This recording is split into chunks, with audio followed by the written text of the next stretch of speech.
La radio du Salon de la radio sur Connect en Air. L'interview sur Connect en Air depuis le Salon de la radio.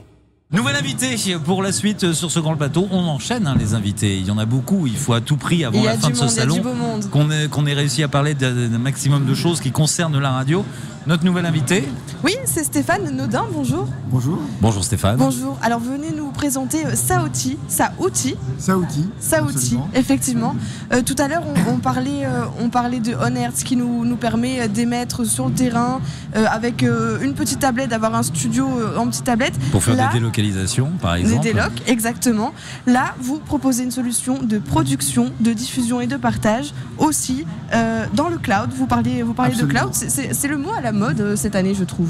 Ah bah aussi, il faut vous dire qu'on a une météo qui est pas tellement agréable, donc de parler de nuages sans arrêt, parce que normalement en France on devrait dire que les informations sont stockées dans le nuage, mais on emploie encore les termes anglophones que tout le monde comprend, donc tout est stocké dans le cloud. Mais comment ça marche et à quoi ça sert? Moi c'est ça qui m'intéresse. Alors ça sert en fait à créer des radios de toutes pièces ex nihilo, avec des outils, l'ensemble des outils qui permettent de produire, de diffuser, de partager, de faire des choses extrêmement complexes, d'établir sa grille. On retrouve tous les outils de programmation. On peut faire du live, on peut faire du multiplex, on peut faire de l'insert téléphonique, on peut faire de l'interactivité. Le tout avec des outils qui sont, au lieu d'être effectivement disponibles dans une infrastructure physique sur votre bureau ou sur votre PC, eh bien, tout est dans le cloud et vous y accédez depuis un navigateur Internet. Donc depuis n'importe quel coin du globe, vous avez une connexion Internet et vous vous connectez à votre compte, à votre wiki radio, puisque c'est le nom de la plateforme, et vous pouvez créer votre média avec tout un tas de solutions innovantes. Toutes les émissions sont automatiquement générées en temps réel sous forme de podcast dès la fin de la première diffusion. Vos outils, vous pouvez paramétrer leur diffusion sur l'ensemble des réseaux sociaux qui sont les vôtres. Vous pouvez faire du live, vous pouvez faire du multiplex, ça c'est très intéressant. On peut se retrouver à plusieurs répartis dans le pays ou sur la planète, à se retrouver dans le studio virtuel et animer l'émission de cette manière-là. Je peux faire un magazine avec 3-4 invités. Je suis journaliste à Paris et j'ai mes invités qui sont répartis un peu partout dans le monde.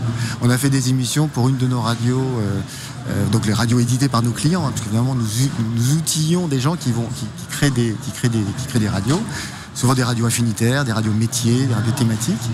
Et on a fait des émissions là récemment pour un de nos clients dans le cadre du CES à Las Vegas, et il y avait un certain nombre de chroniqueurs à Las Vegas.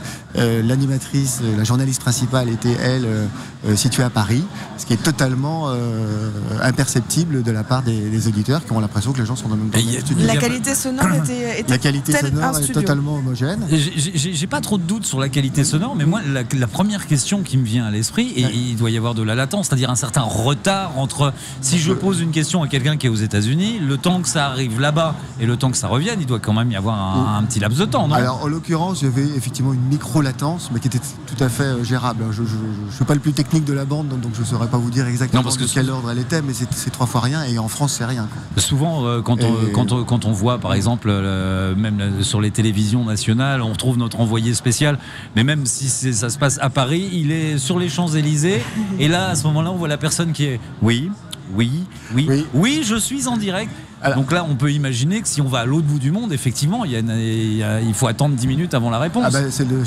charme des réseaux et du traitement du signal. C'est-à-dire que parfois, il y a quelques mauvaises surprises. Même les grandes chaînes, effectivement, vous avez raison, sont confrontées à ce genre de problème. Donc, on n'y échappe pas, mais globalement, c'est tout à fait gérable.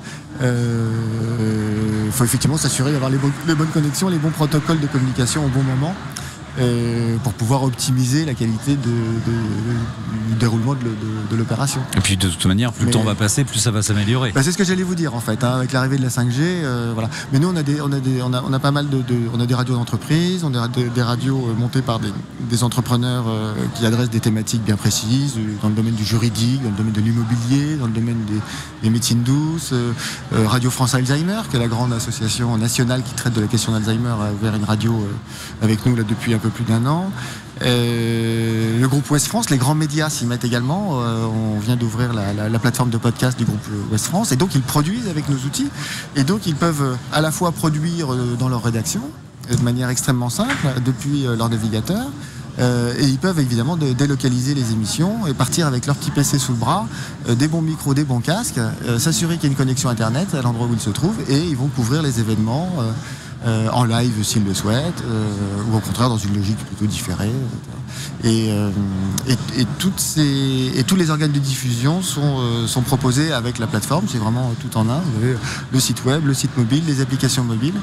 Ce qui fait que le back-office qui permet de produire l'ensemble de la programmation est disponible sur tous les supports possibles auprès de l'audience qui est visée par l'éditeur de la radio. Et vous parlez de la plateforme, excuse-moi Stéphane, vous parlez de la plateforme sur laquelle on doit s'inscrire. Vous pouvez rappeler son nom ? Alors, c'est ça, le produit, la plateforme elle-même s'appelle la Wikiradio. Wikiradio. Et nous avons décliné ce produit dans une version différente pour servir les besoins des gens qui s'inscrivent uniquement dans une logique délinéarisée, avec donc, le podcast. Et donc, on propose aujourd'hui ce qu'on a appelé un podcast maker, qui est l'équivalent de la Wikiradio, sans les outils de programmation et de gestion du flux. Mais avec tous les outils qui permettent de produire des contenus audio qui sont destinés à être consommés à la demande, de manière délinéarisée. On a sorti cette version assez récemment parce qu'effectivement le marché évolue de manière assez forte vers ce type de consommation-là. Et c'est les podcasts que vous êtes venus présenter plus spécifiquement cette année au salon ? Alors en fait nous on est venu présenter notre solution et pour illustrer ce qu'elle permet de faire, je présente plusieurs des radios ou plusieurs des plateformes de podcasts qui sont éditées par nos clients en leur montrant ce que ça donne, à la fois en termes d'interface de diffusion, comment est proposé finalement on va appeler ça le CMS radio, on va dire. Et je montre le back-office à l'ensemble des gens qui viennent me voir sur le stand. Et là, je montre ce qu'est le studio virtuel, comment je rentre, comment je l'active. Je fais une émission en direct avec les gens qui viennent me voir directement sur le stand, sur ma plateforme de démo. Et donc, c'est un effet assez spectaculaire. Je montre comment je le partage sur les réseaux sociaux. Et donc, ça permet de voir de manière extrêmement concrète comment est-ce qu'on peut orchestrer son média avec des outils, en fait, à la fois très simples, puisqu'on a beaucoup travaillé l'ergonomie, pour faire en sorte qu'en quelques clics, je génère des contenus qui ont l'air d'être issus directement d'une radio professionnelle. Donc ça, c'est le côté sympa, parce que je gère mes médias, mes PAD, mes reportages. Ludique et pratique. Je fais absolument tout. Et donc voilà, donc c'est ce qu'on a présenté hier. Donc il n'y a pas besoin de grandes connaissances en radio pour lancer son propre outil, en fin de compte. Alors non, en fait il y a la partie quand même la plus compliquée qui est quand même la partie éditoriale. Parce que, la pratique éditoriale radio. Il suffit d'arriver les mains dans les poches avec son talent, c'est tout. Oui, alors après il faut être un petit peu formé quand même au maniement de l'outil. Et puis il y a quand même des ingénieurs du son ou des réalisateurs qui interviennent et qui pilotent les opérations, notamment dans des cas de figure du type magazine où j'ai 3-4 invités et l'animateur ne va pas en plus s'autoproduire, mais c'est possible. On a pour des émissions un peu plus dont la configuration est un peu plus light, avec un ou deux invités. Souvent le journaliste s'autoproduit parce qu'effectivement en deux clics il orchestre la réalisation de son émission finalement. Alors on rappelle le nom de cet outil quand même. Oui, donc la Wikiradio.